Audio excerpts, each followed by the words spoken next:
Mango edition 9 biryani പരിപാടി ഏകദേശം കഴിഞ്ഞു. രാവിലെ 9 മണിക്ക് സ്റ്റാർട്ട് ചെയ്തതാണ്. നമ്മൾ 1 കിലോ ആണെന്ന് വെച്ചത്.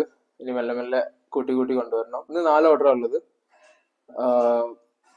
ഒരാൾക്കും കൂടി പ്രൊമോഷണൽ എന്നുള്ള രീതിയിൽ കൊടുക്കണം. 5 ബിരിയാണി നമുക്ക് എടുക്കാണ്ടാവും.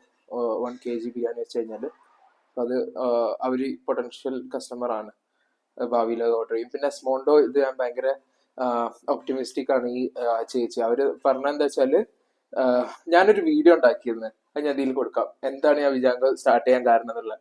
അത് വെച്ചിട്ടാണ് ഞാൻ പ്രൊമോട്ട് ചെയ്തത് ഗ്രൂപ്പുകളിലൊക്കെ. അപ്പൊ അവർ ആ വീഡിയോ കാണുകയും എൻ്റെ അടുത്ത് പറഞ്ഞു എനിക്ക് കണക്ട് ചെയ്യാൻ പറ്റി, അവർ തലശ്ശേരിക്കാരിയാണ്. അപ്പൊ അങ്ങനത്തെ ഒരു ബിരിയാണി ഇവിടുന്ന് കിട്ടുന്നില്ല. അപ്പൊ നമ്മൾ എന്താണ് അതിൽ സോൾവ് ചെയ്യുന്നത്? വിജാങ്കം ബിരിയാണി പക്ക മലബാർ ദം ബിരിയാണി അല്ലേ. അപ്പം അപ്പൊ അവർക്ക് കറക്റ്റ് സൊല്യൂഷൻ ആയി തോന്നി. അപ്പൊ അവര് മെസ്സേജ് ചെയ്ത്, ഞാൻ തലശ്ശേരിക്കാരിയാണ്, അപ്പൊ ഇങ്ങനത്തെ ഇത് ക്രേവ് ചെയ്തുകൊണ്ട് നിൽക്കുന്ന കുറെ കാലം, ഇത് സൊല്യൂഷൻ ഞാൻ നല്ലതായിട്ട് എക്സ്പെക്ട് ചെയ്യണം. അപ്പൊ ഞാൻ പറഞ്ഞ we won't you know like we will meet your expectation, we won't disappoint you എന്ന് പറഞ്ഞ് റിപ്ലൈ കൊടുത്ത്. പക്ഷെ നോക്കട്ടെ എങ്ങനെയാണ് എന്നുള്ളത്, അവർക്ക് എത്രത്തോളം ഇഷ്ടമാവും എന്നുള്ളത്. പിന്നെ വേറെ ഉള്ള ആള് ഇവിടെ റെഗുലർ ആയിട്ട് നമ്മൾ ശ്രുതി എന്ന് പറഞ്ഞ പാലക്കാടുള്ള അവര് ഓർഡർ ചെയ്യുന്നതാണ് ഒക്കെ. അത് റിപ്പീറ്റ് കസ്റ്റമർ ആണ്. നമ്മളിത് കുറച്ച് ലേറ്റ് ആയി പോസ്റ്റർ ഇടാൻ എന്തൊക്കെ. അപ്പം പിന്നെ കുറച്ച് ഗ്യാപ്പ് വന്നല്ലോ റമദാന്റെ ഇതില്. അങ്ങനെ മെല്ലെ മെല്ലെ മെല്ലെ കയറി വരും, റിപ്പീറ്റ് കസ്റ്റമേഴ്സ് ഓർഡേഴ്സ് വരും. പ്രഥമൻ, പായസം ഉണ്ട് ഒക്കെ, അതൊക്കെ പാക്ക് ചെയ്ത് വെച്ചതാണ്. ചമ്മന്തി, തൈര്, ബിരിയാണി ദമ്മിൽ തന്നെയാണ് പൊട്ടിക്കലേ. ബിരിയാണിന്റെ ഏറ്റവും ഇമ്പോർട്ടന്റ് പാർട്ടാണ് ഈ ദമ്മ് കയറല്. ഇത് കണ്ടില്ലേ, കളർ വ്യത്യാസം കണ്ടില്ലേ? ഈ മേലുള്ള റൈസ് വൈറ്റ് അല്ലേ. ഈ ദമ്മ് കയറിയിട്ടില്ല എന്നുണ്ടെങ്കിൽ ബിരിയാണി പ്രോപ്പർ ആവില്ല. ഇതിങ്ങനെ മെല്ലെ എടുത്തു കഴിഞ്ഞാൽ ആ അടിയിൽ നിന്നുള്ള സാധനമാണ് കണ്ടില്ലേ, ആ ചോർമ്മക്ക് ആ മസാല എത്തുന്നതാണ് അതിന്റെ പ്രോപ്പർ ഇതാവല്ലേ. കണ്ടില്ലേ, ഇവിടെ ഒക്കെ കണ്ടില്ലേ ഒരു ഒരു മസാല ചേർന്നിട്ടുള്ള ചോറില്ല. അതാണ് ഇതിന്റെ മെയിൻ ആസ്പെക്ട്. ക്വസ്റ്റനാണ് ഞാൻ പറഞ്ഞത്. ഇപ്പൊ നമ്മള് മേലത്തെ റൈസ് മൊത്തം വൈറ്റ് അല്ലായിരുന്നോ, ഇതിപ്പോ ഒരു യെല്ലോ കളറില്. നമ്മള് മസാലയിൽ ആകെ നമ്മളെ സ്പെഷ്യൽ ഗരം മസാല മാത്രമേ ഇടുള്ളൂ.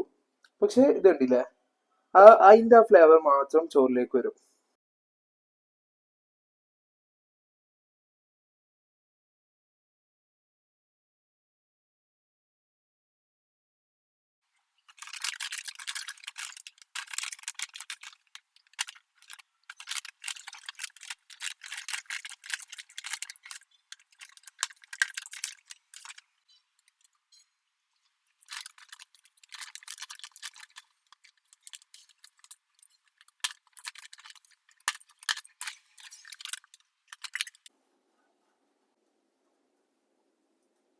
നമ്മളങ്ങനെ അഞ്ചു എന്ന് പറഞ്ഞ ആൾക്ക് ഫുഡ് കൊടുത്തു.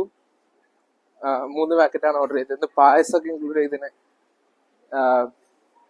നോക്കാം അവരെ ഫീഡ്ബാക്ക് എങ്ങനെയാന്നുള്ളത്. ഞാൻ അതിന്റെ സ്ക്രീൻഷോട്ട് അയക്കാം.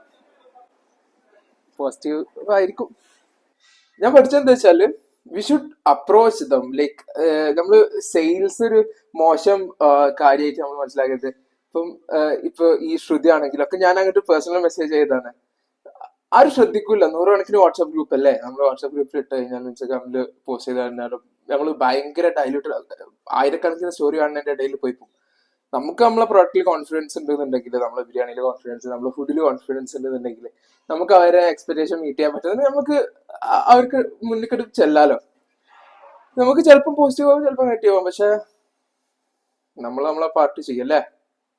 പക്ഷെ വിജാങ്ക ബിരിയാണി സക്സസ്ഫുൾ ആവും. ഞാൻ ഭയങ്കര ഒപ്റ്റിമിസ്റ്റിക് ആണ് ഇതില്. ഇൻഷാ അല്ലാഹ്.